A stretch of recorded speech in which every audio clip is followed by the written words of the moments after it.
दिल्ली दौरे से देहरादून लौटे सीएम धामी सीधे आपदा कंट्रोल रूम पहुंचे और अफसरों के साथ में बैठक की। साथ ही प्रदेश में बारिश और उससे हुए नुकसान के हालातों की समीक्षा की और अफसरों को हालातों के मद्देनजर मुस्तैद रहने के निर्देश दिए हैं।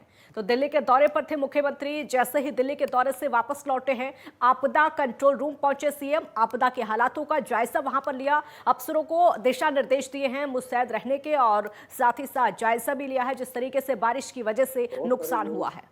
इस आपदा से प्रभावित हुए हैं, बेघर हो गए हैं। अफसरों को मुस्तैद रहने के साफ तौर पर दिशा निर्देश मुख्यमंत्री ने दिए। दिल्ली दौरे से मुख्यमंत्री पुष्कर सिंह धामी जैसे ही लौटे, उसके बाद बैठक का आयोजन किया गया और आपदा कंट्रोल रूम पहुंचे। वहां पर अधिकारियों से जानकारी ली गई, आपदा के हालातों का जायजा लिया गया, कितना नुकसान कहां पर पूरे प्रदेश में हुआ है। अफसरों को मुस्तैद रहने के निर्देश दिए गए हैं ताकि वो हर जिले में अफसर मुस्तैद रह सके और नुकसान का आकलन समय समय पर करते रहें।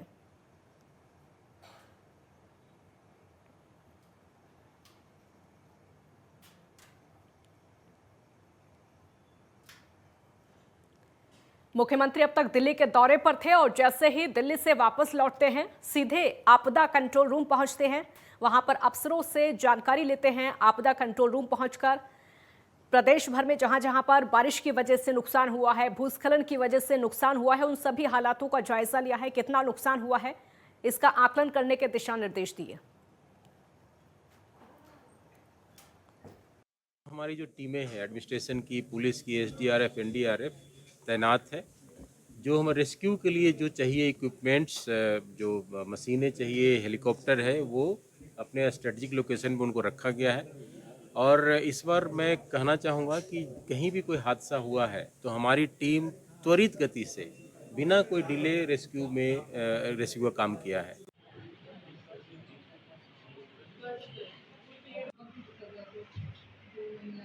बहुत सारे लोग इस आपदा से प्रभावित हुए हैं, बेघर हो गए हैं। अपने परिवार के लोगों को भी लोगों ने इसमें खोया है, तो उनके लिए भी जल्दी ही हम एक योजना ला रहे हैं।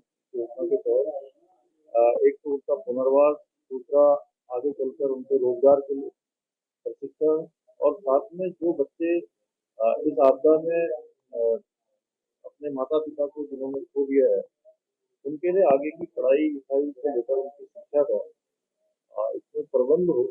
इस प्रकार से हम लोग एक योजना नई जल्दी ही सभी प्रकार से बात करने के बाद, सब लोगों से सुझाव लेने के बाद जल्दी ही इस योजना को लाने वाले हैं।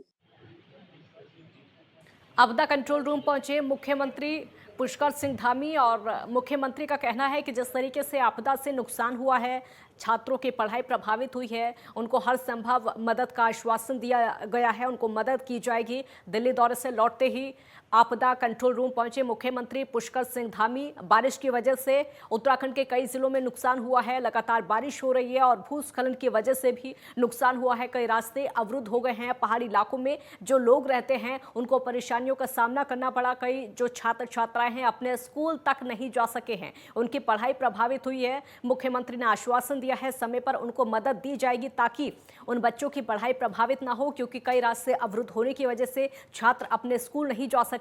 बहुत सारे ऐसे लोग हैं, व्यापारी हैं, जो कि रोजाना अपने काम पर नहीं जा सके बारिश की वजह से, भूस्खलन की वजह से। बाढ़ की स्थिति कई जगह है।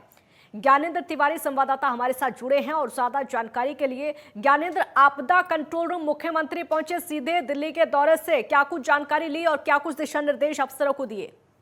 बिल्कुल, देखा जाए 2 दिनों से प्रदेश के विभिन्न हिस्सों में बारिश हुई है और ऐसे में मुख्यमंत्री दिल्ली में मौजूद थे पिछले 3 दिनों से। और ऐसे में जैसे ही वो उत्तराखंड पहुंचे, तत्काल वो जो सचिवालय स्थित आपदा कंट्रोल रूम है वहां पहुंचे।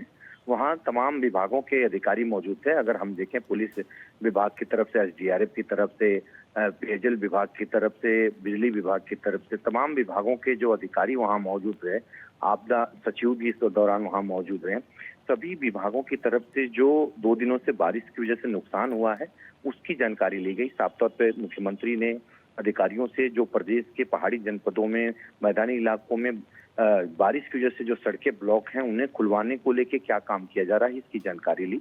और ऐसे में देखा जाए तो प्रदेश के पहाड़ी जनपदों में सबसे ज्यादा लैंडस्लाइड की वजह से जो सड़कें हैं और ब्लॉक हैं, जिन्हें खुलवाने की कोशिशें भी की जा रही हैं। कई ऐसी सड़कें हैं जो हफ्तों से बंद हैं। कई ऐसे ग्रामीण गांवों को जोड़ने वाली सड़कें हैं मुख्य मार्गों से, वो बंद है, उन्हें खुलवाने की कोशिश की जा रही है, उसकी जानकारी ली गई है। इसके अलावा अगर हम देखें तो ऑरेंज अलर्ट जारी किया गया है 3 दिनों को लेकर, और अगर हम देखें तो कुछ इलाकों में रेड अलर्ट भी है।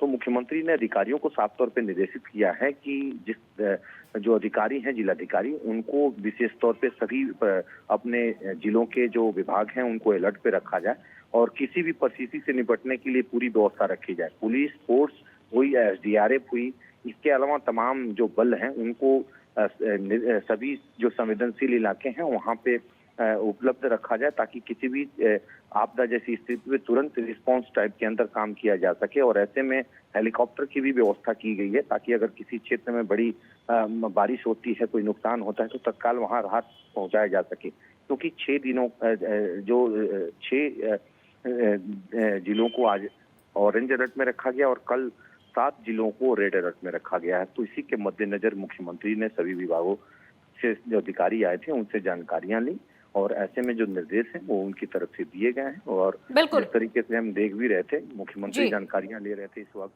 अगर जो अपर सचिव राधा रतूड़ी भी वहां पहुंची थी और प्रदेश की सभी हालातों का वो जायजा ले रही थी और अभी मुख्यमंत्री को सभी जानकारियां उपलब्ध करा रही थी। मुख्यमंत्री इस बात को कहते हुए नजर आ रहे थे कि जो आपदा के दौरान क्षति होती है और जो राशि आपदा विभाग की तरफ से दी जाती है वो कम है, उसे बढ़ाने का प्रयास किया जा रहा है, चाहे वो घरों के मुआवजे के तौर पे हो, अन्य मुआवजे के तौर पे। जो मुआवजा राशि है उसको भी संशोधित करने की का जो प्रयास है बिल्कुल सरकार ज्ञानेंद्र, करने वाली आप थी। बने रहिए हमारे साथ। इसी बीच एक और